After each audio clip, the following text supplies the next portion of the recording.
que tu vois que dans la littérature, on trouve beaucoup d'articles qui s'intéressent à la méningite de façon générale, il faut peu d'articles qui s'intéressent au problème de séquelles. Donc, comme on le sait bien, donc avec l'amélioration de la réanimation néonatale, avec l'événement de la vaccination contre l'hémophilus et contre le pneumocoque en santé publique, maintenant on voit beaucoup moins de méningite. Donc j'ai commencé mon internat dans le service de mon maître d'anesthésie en 91, j'ai passé 13 ans, j'ai fait ma première paire avec elle, et on recevait un minimum d'une dizaine de méningites par jour. Donc maintenant, depuis le lancement de la vaccination, j'ai demandé dernièrement au professeur avec le service, il m'a dit qu'on ne voit plus de méningite à hémophilus, et on voit 3-4 méningites par an. Mais malgré tout cela, parmi ces malades qui font ces méningites, la mortalité reste lourde et les séquelles fréquentes. Et le souhait de tout médecin, de tout pédiatre, c'est de déterminer donc un peu les paramètres concernant le génie évolutif de ces méningites pour détecter, pour guetter ces complications et ces séquelles. Et quand on parle de ces séquelles, c'est un mot qui reste un peu flou.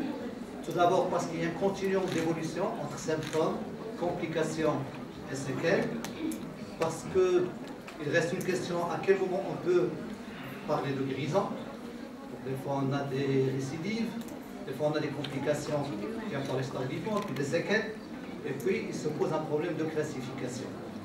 De toute façon, on a pris la définition la plus simple de séquelles, donc toute complication qui persiste malgré l'amélioration clinique et biologique de la méningite. Donc, et pour déterminer ces séquelles, ces complications, donc il faut bien connaître la physiopathologie donc, de ces méningites. Donc après l'introduction ou l'invasion du germe dans le LCR, ou dans les espaces thoracoïdiens, donc il y a une reconnaissance des molécules bactériennes avec une activation du système de kinase, des cytokines, de l'interleukine, bref, une réaction inflammatoire qui est le plus souvent très importante. Et cette activation immunitaire va être majorée par la lyse bactérienne après l'introduction, le démarrage de l'antibiothérapie. Donc on va avoir un relargage de ces substances toxiniques au niveau pratiquement de tout le corps, ce qui explique qu'il y a une inflammation généralisée, mais surtout au niveau du système nerveux central. Il y aura une invasion des leucocytes dans le LCR, avec toutes les phases donc, de l'invasion leucocytaire, c'est-à-dire l'adhésion, l'activation, la pénétration des polynucléaires dans le LCR, qui est donc le signe de la méningite quand on fait une ponction lombaire. Et tout cela va donner de la vascularite, un rétrécissement de la lumière vasculaire, donc une hypoperfusion cérébrale, un vasospasme, une diminution de la perfusion générale de façon générale et des thromboses.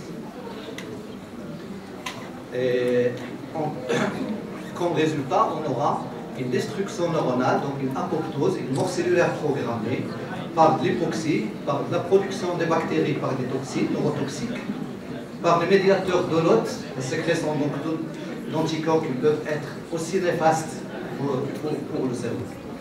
Donc sur le plan, pour résumer sur le plan clinique, donc il y a de l'inflammation, il y a la réaction de l'hôte, donc ça va donner, avec ces substances toxiques, un problème métabolique, avec une acidose, avec une augmentation de la pression intracrânienne, de l'œdème et même un risque d'engagement cérébral. Ça va donner aussi une diminution de la perfusion cérébrale, donc une ischémie cérébrale, et de l'autre côté, ça va perturber la barrière hémato-méningée. Il y a beaucoup de sécrétions des protéines, des fois ces protéines donc, vont devenir un peu fibrinoïdes et qui risquent donc d'obstruer les différentes voies de circulation hydraulique cérébrale et la mort cérébrale. La mort cérébrale. Tout l'intérêt, j'en parle dès le début, tout l'intérêt de la corticothérapie, qui c'est vrai depuis qu'on a commencé à l'utiliser, ça fait plus d'une dizaine d'années, on a de toutes les façons remarqué la diminution significative et de l'hydrocéphalie et de la surdité. De toute façon, ça a été démontré et adopté par la 17e conférence de consensus en 2008 sur le méningite. Donc c'est la dexaméthasone Donc c'est la dexaméthasone 0,15 mg par kilo par jour pendant 4 jours. Donc soit 20 minutes avant le démarrage de l'antibiothérapie, mais on peut la démarrer de façon concomitante avec l'antibio. Surtout si on a une méningite à pneumocoque ou un hémophilus chez l'enfant et le nourrisson de 3 à 12 mois. Elle n'est pas recommandée chez les immunodéprimés, ça va de soi, ou quand l'enfant a déjà reçu des antibiotiques. Donc de façon générale, on a toujours un camembert, 56% de séquelles motrices, de toute façon c'est des chiffres. Donc pour les séquelles psychiques, généralement c'est de 2 à 8,5% selon les auteurs. Le plus souvent on a les détériorations intellectuelles qui sont le plus souvent associées à d'autres troubles neurologiques, surtout les déficits et l'hydrocéphalie, les troubles du caractère, les troubles de l'humeur et les troubles du comportement. Pour l'épilepsie, généralement c'est le plus souvent comme séquelles, c'est des crises généralisées. Lorsque l'enfant fait en phase initiale une crise partielle, donc il faut penser à une lésion généralement expansive, telle qu'un abcès, un tuberculome. Peuvent s'associer fréquemment là aussi d'autres séquelles neurologiques, peuvent apparaître plusieurs années après la guérison de la méningite, donc il faut savoir guetter ces complications. Pour l'électroencéphalogramme, donc on n'a pas de réponse exacte. Il y a certains auteurs qui préconisent de faire un électroencéphalogramme par an parce qu'ils disent des fois on a des crises, ce qu'ils appellent des crises infracliniques. Il y en a d'autres qui disent que ça ne sert à rien.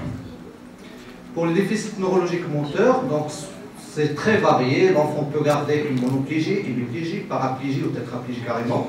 Ça peut être des parésies comme ça peut être des paralysies complètes, massives, peuvent être totales ou partielles, complètes ou incomplètes, et ils peuvent survenir soit au début de la méningite, soit au cours de son évolution.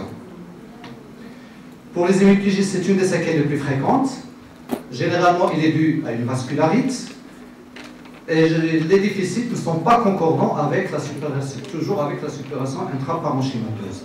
Et le pronostic est généralement impossible à émettre donc, cliniquement. Donc il faut attendre, il faut suivre l'évolution de ces enfants. D'ailleurs, certaines formes massives au début disparaissent sans la moindre séquelle. Pour les paraplégies, généralement, c'est l'apanage des méningites tuberculeuses, par leptoméningite fibreuse, aussi des fois par la densité du feutrage leptoméningite, donc qui enserre la moelle, donc c'est par compression. Et les kystes épidermoïdes, on les voit plus, c'est des cas rares. Sur ce qu'on appelle les cholestéatomes, on les voyait surtout quand on faisait les ponction lombaires avec des aiguilles, pas avec des trocars, donc on faisait une infiltration, l'introduction de cellules épithéliales cutanées dans le liquide céphalorachidien qui va se développer.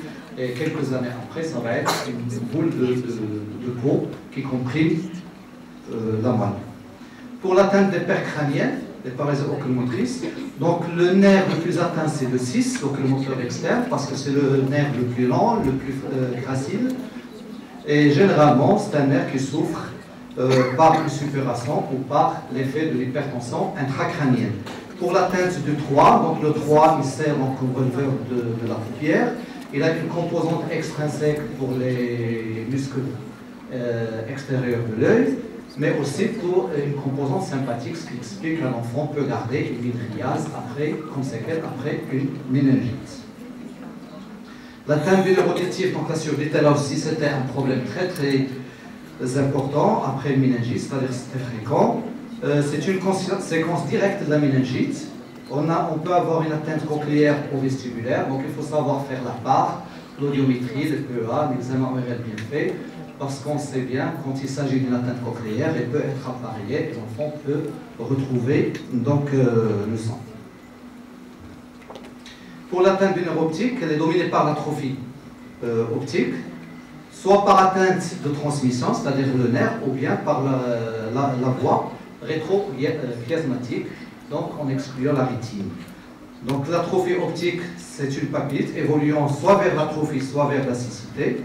Il y a l'effet de l'hydrocéphalie, là aussi par hypertension intracrânienne, donc souffrance du nerf. Ostéome du chiasma, c'est l'apanage des méningites tuberculeuses, on ne les voit plus. Et c'est la fonte purulente de l'œil qui est due donc, au germe de la méningite. Pour l'atteinte du nerf trijumeau, donc c'est la sensibilité de la face et la mastication. Certains enfants qui peuvent garder une anesthésie de la face, ou une algie faciale qui persiste. L'atteinte du nerf facial, c'est une complication qui est assez fréquente chez l'enfant. Elle peut être centrale, plus souvent centrale, mais peut être périphérique à l'occasion d'une infection virale, donc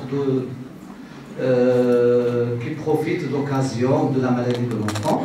Elle peut être secondaire à un foyer automastoïdien, donc il faut faire un bon examen ORL, mais le plus souvent là aussi en rapport avec la pression intracrânienne.